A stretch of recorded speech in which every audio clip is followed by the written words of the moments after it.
Hello, let's go to another planet, Mars.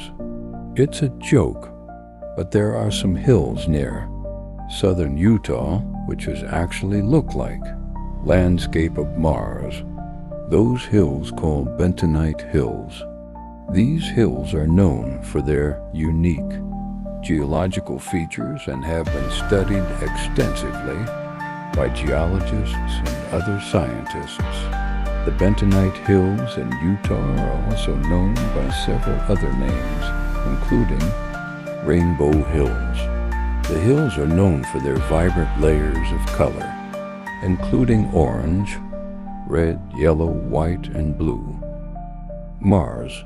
The hills are often described as looking like the landscape of Mars.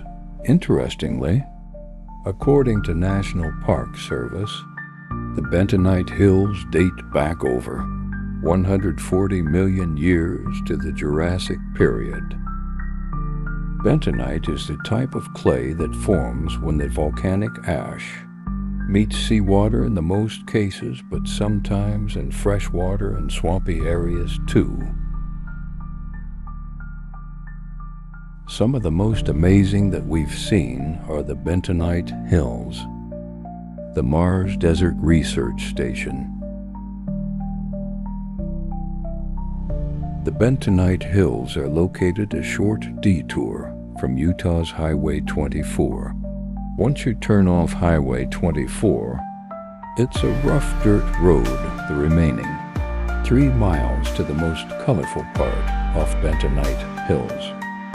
And the Bentonite Hills are worth visiting if you can go during golden and blue hours, and if you have a drone so you can see that aerial perspective.